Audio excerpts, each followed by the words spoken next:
Shalom, selamat siang Bapak Ibu Saudara yang dikasihi Tuhan Yesus Kristus. Selamat kita berjumpa dalam kasih, sukacita, dan berkat Tuhan. Dalam Mazmur 32 ayat 1 dan 2 tertulis, "Berbahagialah orang yang diampuni pelanggarannya, yang dosanya ditutupi. Berbahagialah manusia yang kesalahannya tidak diperhitungkan Tuhan, dan yang tidak berjiwa penipu." Saudara yang dikasihi Tuhan, Presiden baru Indonesia, Presiden Prabowo, membuat satu kebijakan untuk memberikan penghapusan hutang bagi orang-orang yang terlilit hutang.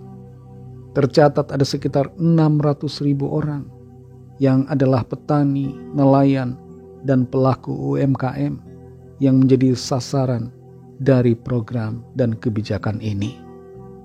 Betapa berbahagianya mereka yang mengalami pembebasan dari hutang-hutang mereka. Begitu banyak orang yang mendapatkan pengampunan dan pembebasan hutang ini, yang mengucapkan terima kasih dan bersyukur atas kebijakan yang diberikan dan ditetapkan oleh pemerintah. Ibarat seperti hutang yang diampuni, hutang yang dibebaskan, hutang yang dilunaskan.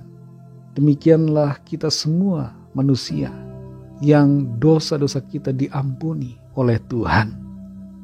Di dalam Mazmur 32 ayat 1-2 ini tertulis, "Berbahagialah orang yang diampuni pelanggarannya, yang dosanya ditutupi. Berbahagialah manusia yang kesalahannya tidak diperhitungkan Tuhan, dan yang tidak berjiwa penipu." Orang yang diampuni dari dosa dan pelanggarannya adalah orang-orang yang berbahagia, bahkan paling bahagia. Konsekuensi dari dosa dan pelanggaran itu adalah hukuman kekal, kematian. Tapi luar biasanya Allah memberikan pengampunan. Allah memberikan penebusan yang ajaib. Penebusan itu dikerjakan oleh Allah sendiri ketika Dia datang sebagai manusia. Di malam perjamuan sebelum Tuhan Yesus disalibkan, Ia mengadakan perjamuan bersama dengan murid-muridnya.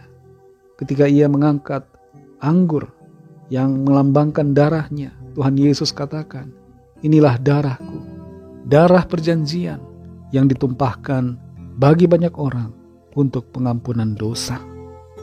Oleh kuasa darah Kristus, kita semua diampuni. Dan bagi kita semua yang ada di dalam Kristus Yesus, tidak ada penghukuman bagi kita, sebab kita telah diampuni, dibenarkan, disucikan, dan dijadikan ciptaan baru, dianugerahi keselamatan dan kehidupan yang kekal. Dalam Roma 8 ayat 1 tertulis, "Demikianlah sekarang tidak ada penghukuman bagi mereka yang ada di dalam Kristus Yesus." Bagi saudara dan saya yang percaya, yang beriman kepada Tuhan Yesus, kita semua telah diampuni, telah disucikan, telah dibenarkan, dan telah dianugerahi keselamatan serta hidup yang kekal. Itu sebabnya kita adalah orang-orang yang paling bahagia, sebab dosa kita diampuni, kesalahan kita tidak diperhitungkan oleh Tuhan. Mari kita bersyukur saudara, karena kita telah diampuni Tuhan, dan kita dibenarkan serta dijadikan sebagai anak-anak-Nya. Mari hidup dalam kebenaran-Nya, hidup sebagai warga kerajaan sorga yang memuliakan nama Tuhan, yang senantiasa menuruti dan mentaati akan perintah-Nya. Kasih karunia Tuhan, Roh Kudus akan menolong dan memampukan kita.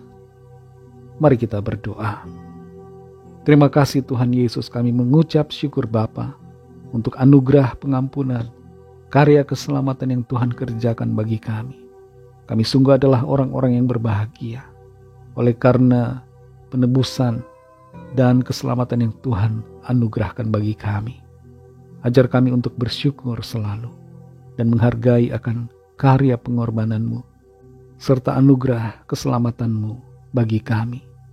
Terima kasih Tuhan untuk berkat-Mu. Terima kasih untuk kasih-Mu. Terima kasih untuk pembebasan dan kelepasan yang Tuhan berikan buat kami. Terima kasih, kami mengucap syukur. Pimpin kami selalu Roh Kudus. untuk hidup dalam kebenaran-Mu ya Bapa. Dalam nama Tuhan Yesus Kristus, Tuhan dan Juru Selamat kami, Bapa kami yang kekal, Allah kami yang perkasa, kami sudah berdoa dan mengucap syukur. Haleluya. Amin. Puji Tuhan, saudara yang dikasihi Tuhan. Selamat melanjutkan aktivitas saudara. Tuhan Yesus memberkati dan sampai jumpa dalam renungan yang berikutnya. Haleluya.